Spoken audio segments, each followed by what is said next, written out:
Welcome back to Global War 1939. We just finished off round four, so let's take a look here. All right, so for the Germans, they didn't really do a much, just like the previous turns two, three, and now turn four. Basically, those three turns are the prep turns. They don't really need to fight anyone as they've already accomplished all their main goals on the first turn, their first two impulses. Outside of that is just building up in France slowly, and of course, getting your troops ready for the assault into Russia. Now, to make that work, every turn you max out your production facilities, get your minor countries to build their own units, and if there's anything left over, then throw it into France and Western Germany.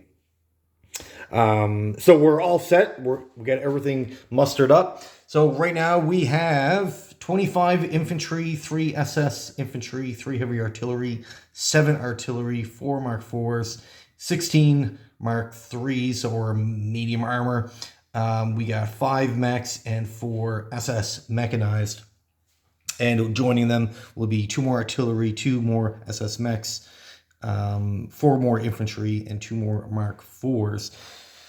So all that is going to, usually what I'll do, of course, this territory, you just need to throw one infantry in. The bulk, this entire card, is going to march up into Western Ukraine and then throw in a tank that can blitz through Ukraine and into Crimea. You can take a couple of armor and a couple of mechs, some artillery to take out Kiev. It's not really necessary on the first round, but you just got to be careful because the Russian main army usually hangs out in Olar-Kursk, eastern Ukraine, basically anywhere that borders western Ukraine. They don't want to be in there because the Germans will just use their sneak ability and completely destroy it because they'll get a -1.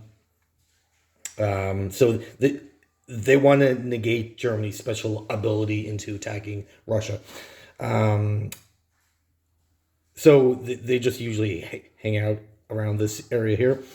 So that's all going to, the Germans will attack on their next turn. All right, sorry about that. Yeah, so the Germans are going to definitely attack. They kind of have to. There's a couple of reasons why I'm thinking they should. One, they're ready to attack. Two, Finland did get assaulted. And the third reason, right now, the Russians, for their economy, they actually rolled pretty bad the last round. I thought they would roll better, but right now they're sitting at 45. That means the next time they go, the chance of them rolling a 2 is very unlikely. So they're definitely going to be in the war anyways. And the money that they're collecting is above their production ability of 48. Right now, the Russians have 54. And that's because they collected their 45, but they're collecting 8 just for these two territories. So you don't want, if Russia's collecting more than 48, it's time to go in. Just by taking out these two, you negate Russia $8, and then of course the $1 from Finland that they get. So we'll see how everything plays out. Now, from the Germans' point of view, yes, they're going to lose their bonus of the $5. However, you just got to take out, remember, these two territories were 3. Take out 2 more, these 2, and then you get your 5 back anyways.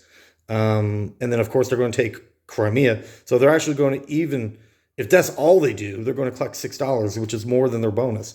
So it's more profitable for Germany to go in. Especially at this stage, Russia is sitting at 45.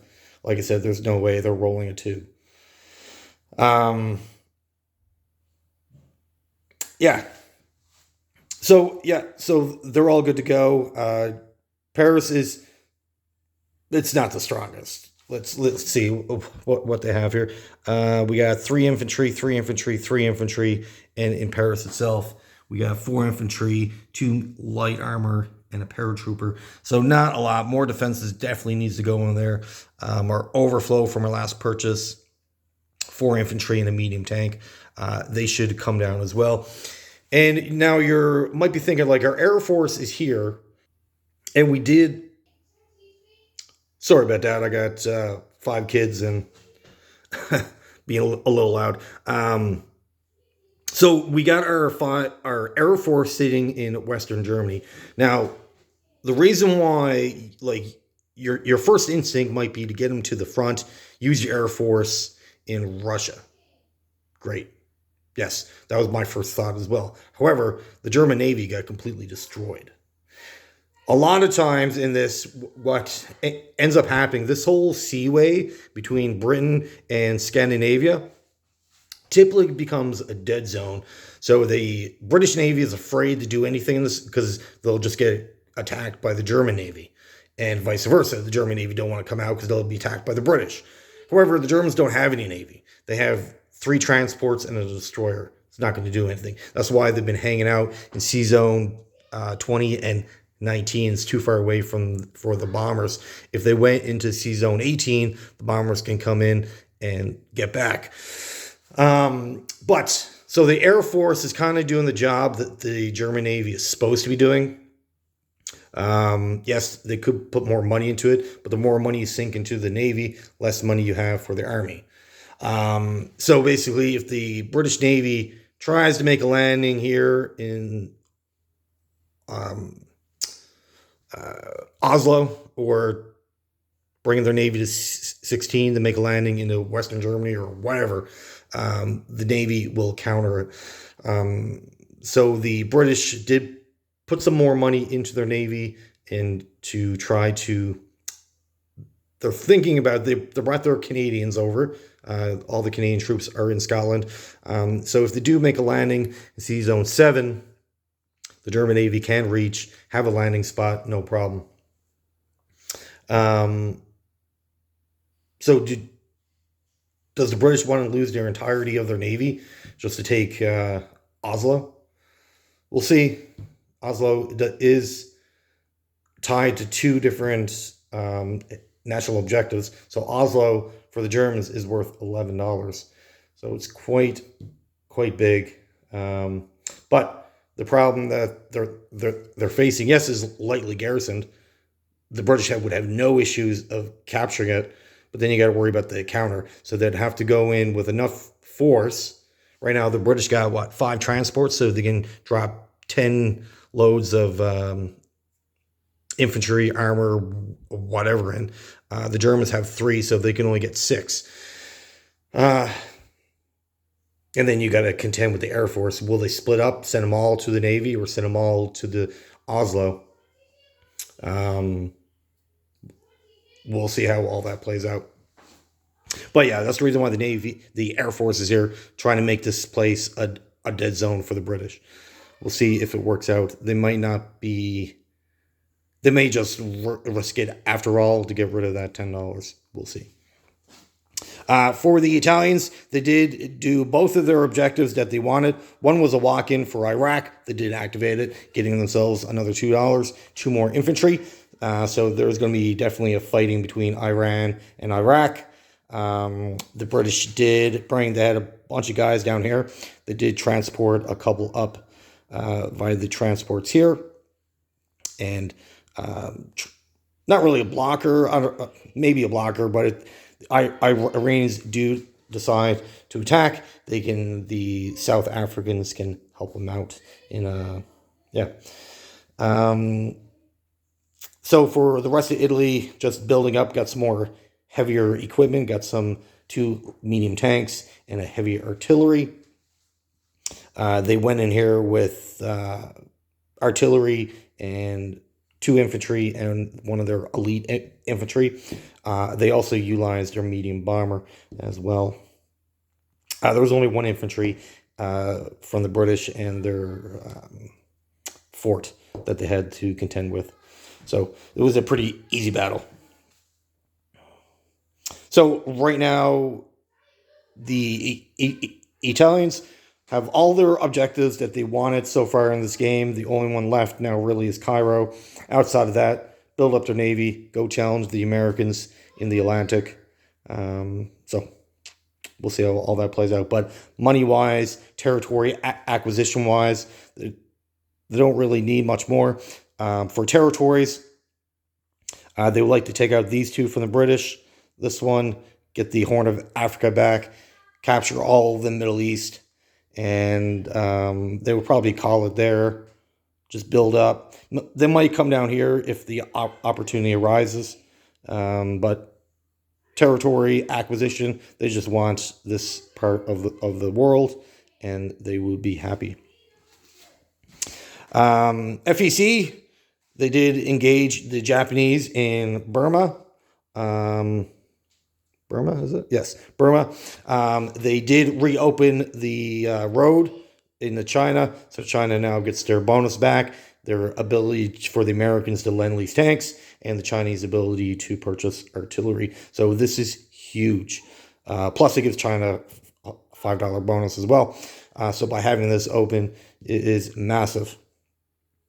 And then they just brought up some more reinforcements to reinforce these guys, putting a lot of pressure on the Japanese ally, as the FEC definitely have more units on the map than they do. So the Japanese definitely need to respond, utilize their transports. All 5 are back up next to their home territory. So are they going to engage the Chinese or let them stay and bring down some more troops to help out their ally? We'll see. They finally have the last of the islands here. They were actually a turn behind. Usually they do this in 3 turns. This game took them 4. That's because these 2 territories went Free French.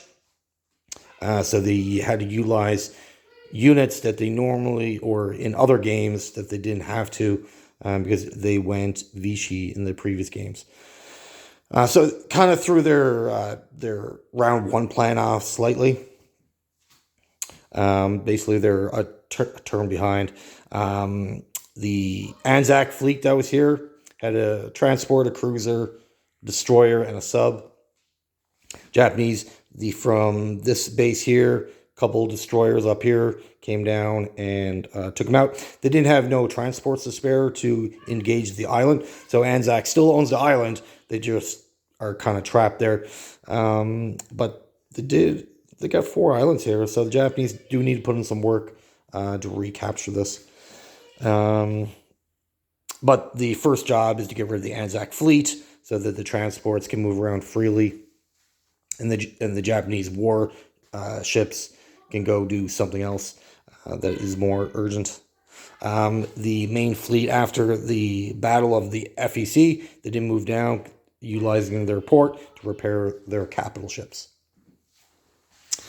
Up here, they did build their Amato. So that's the first one on the map. Typically, I like to get at least 4, possibly anywhere between 4 and 6, and I'll be happy with that. Same thing with the aircraft carriers. Get them up anywhere between 8 to 10, and then start pumping out a lot of destroyers. Subs are okay, and then they're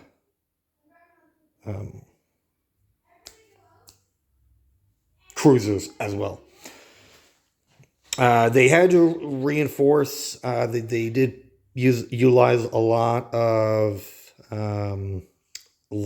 land-based units. Usually around this point in the game, Japanese start putting a lot of money into their navy. They couldn't really, because the Chinese are being very aggressive in this game compared to last. Previous games have been very passive and just going into a defensive mode right away. This game, they've been very aggressive. Communist China is just down to 1 territory now. They're only collecting $1. So they, in their coffers right now, they have 3. So next turn they will drop another man, but they're definitely in a defensive role. The Chinese fighter, there was the previous turn, there was an engagement here where they did utilize their fighter. They had to fly back to friendly territory. Unfortunately, they flew it somewhere. They thought it was like away from the front line. So if one of these territories got attacked by the Japanese ground forces, then at least their fighter would be safe. However, The Siamese fighter and the medium bomber went in and flew and fought the Chinese fighter, both taking one hit each. So Siamese did lose their regular fighter, but that is a great trade-off because the Japanese can rebuild fighters, the Chinese cannot. So they're without their fighter, but the Americans supplied them with another tank. So the Americans will probably build another tank. They're only allowed to have three, giving some offensive punch, and the Burma Road is open, allowing them to produce artillery as well.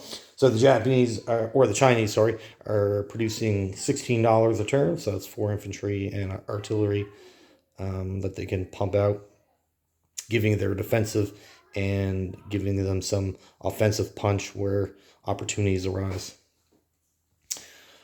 All right.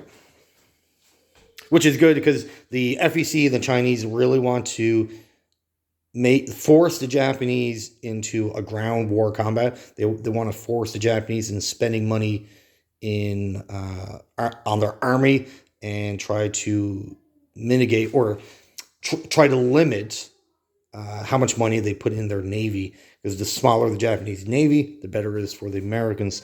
So I see these two nations as more of a delay. I don't think these on their own can defeat the Japanese, unless the Japanese are just making terrible decisions. But on their own, I don't think these two can win against the Japanese, even with the help of Australia. Like if we had a game where America was completely out, they never joined the game, these three nations would just get swallowed up. But these guys are trying to delay them as much as possible, engage in army warfare, allowing the Americans to build their navy to come in and turn the tide. We'll see how that goes. The Americans still haven't made it a full decision if we're going full Germany or Japanese first. They will be in the war next turn. Right now, they are at $70 on their income track. So the likelihood of rolling a 10 is pretty good. It's still not a guarantee like the Russians. They only got to roll anything above a 3 and above. But rolling a 10 and above is pretty good odds.